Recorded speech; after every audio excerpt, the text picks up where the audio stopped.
Hello, we are the Skeleton Crew, and my name is Franklin Pugh. I'm Alex Gilboucher. I'm Jack Schride. I'm Tony Wing. So our game is Merchant to Market. These are just some sample pictures of our gameplay, main menu system, and our box art. So essentially, you are playing as a merchant who has to take your inventory that you are going to be selling at the market that day and put it into a chest.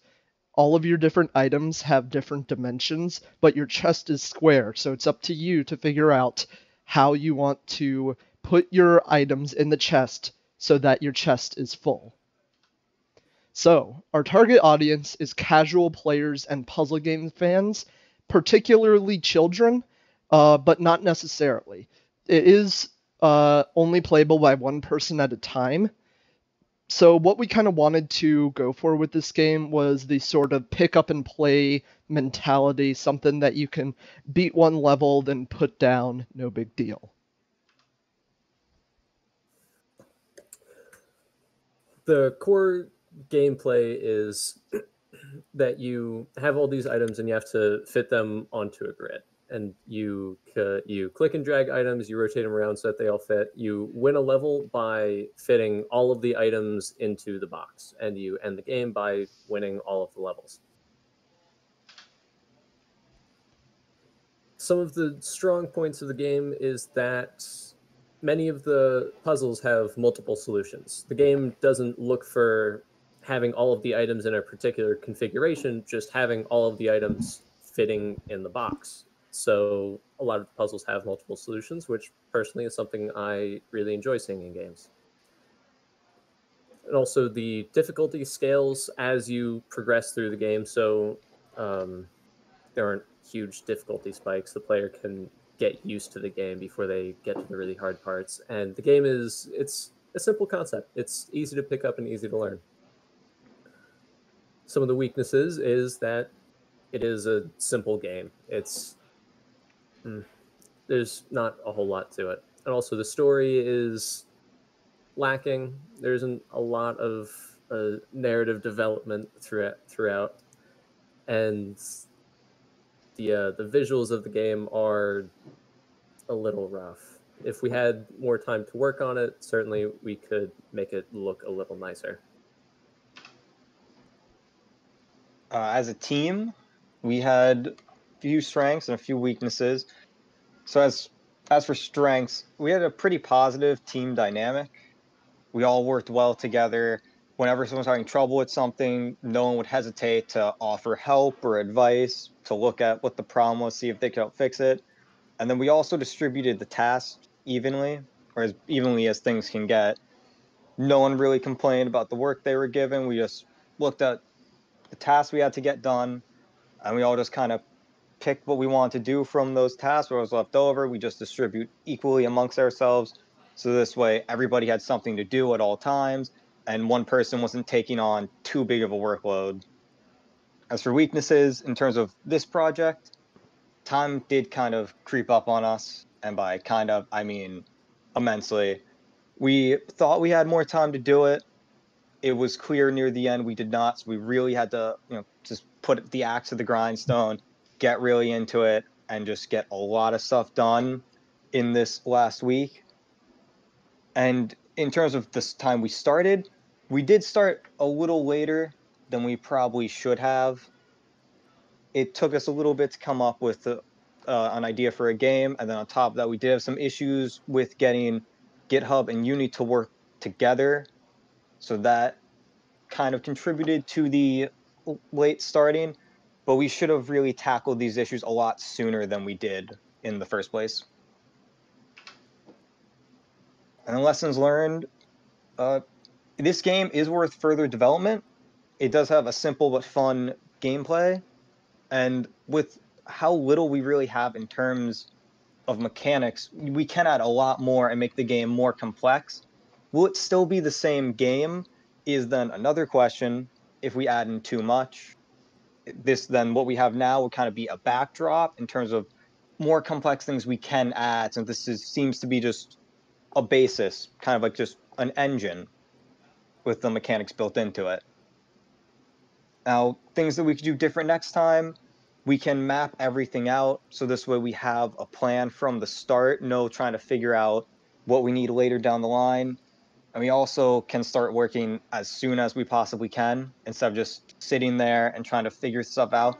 We can just start moving and getting things done. And in terms of lessons we learned that time management is definitely crucial, because we did take too long doing some tasks than we should have. So we definitely should have managed our time better, so that would not have happened.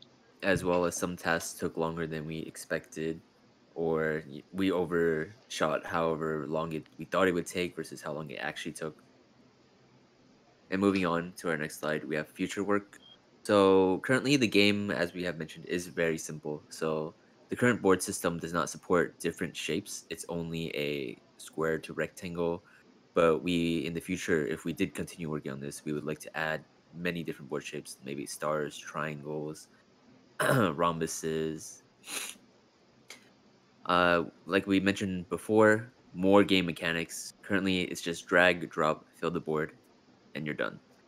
We have tons of ideas for new game mechanics, such as a shop system, more power-ups, or power-ups in general, more enemies, or maybe some sort of obstacle to hinder you in some way.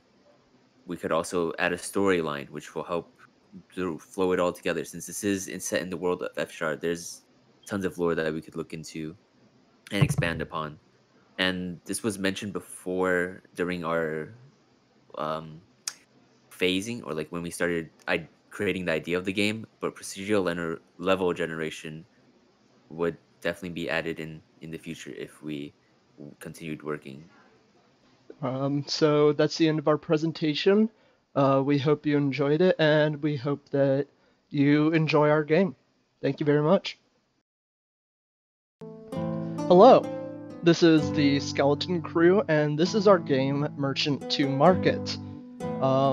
So right here we have our main menu. I'll take you to our tutorial screen. So basically the idea behind our game is that you are a merchant and you need to fit your inventory into your chest. And the only way to do that is to make sure that your chest is fully packed, which is represented by this grid. So the controls click and drag the items that you have into the grid. Use Q and E to rotate the blocks while you're holding them. Now you can't place items on top of other items or sticking out of the grid. If you do, the item will be moved back to where you first picked it up. And you can finish each level by filling the board with items. It has to be completely filled or else you will not finish the level. So let's go back to the main menu and hit play. Now you see we wanted to make sure that the player knew for sure the controls before they jumped into the game, so we put them to the tutorial screen on starting a new game. But you can easily just hit next and get to the game. So here we are at level 1, and I'll just click spawn. As you can see, spawned in a 2x2 grid right here, and our item right here. I pick it up with my mouse and drag it around. You can see you can't put it on the grid unless you drop it on, and you see the next level button lights up. You can also click reset to despawn everything in that level, spawn it again. So, level 2, you can see it's very similar to level 1, except it's a bigger board. But you might be thinking, there's only one item. Well, when there are more than one items in a level, they actually spawn in the same location, so be sure to pay attention to that. And next level. So, as you can see here, there are lots of different items with lots of different sizes, and the board can also change size as well. This one is a 3x3. So, drag this one over here, and this one over here, and go to the next level. So here we have a demonstration of our rotation mechanic. Take this T piece, put it right here, but this scale won't fit here. So I click Q to turn it counterclockwise, and it snaps right into place. Similar concept for this level right here. Now, I could go on and on, explain every single level for you, but we have 30 levels and we'd be here all day. So I'll just go back to the main menu using that blue button that's always available for you. So I will take you straight to our credits.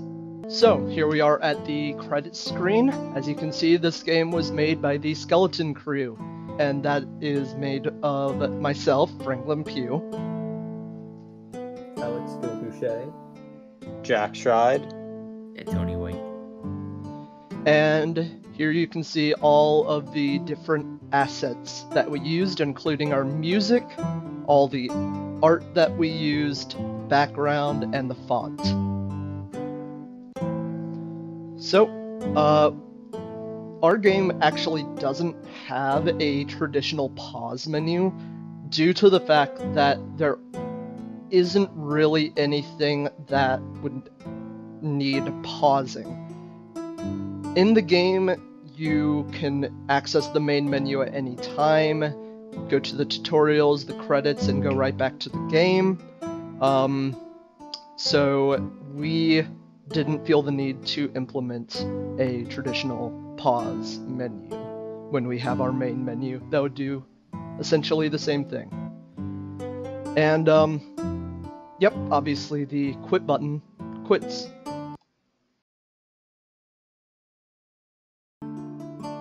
So I have gone ahead and in the Unity editor skipped to level 30, the last level that we created. Here you can see the solution, no spoilers. But if you click the next level button, instead of taking you to the next level, it actually takes you to our win screen. Congratulations, you win. You've successfully made it to the marketplace. And it takes you right back to the main menu. So, we hope you enjoy our game, and we hope you enjoyed our little demonstration of it.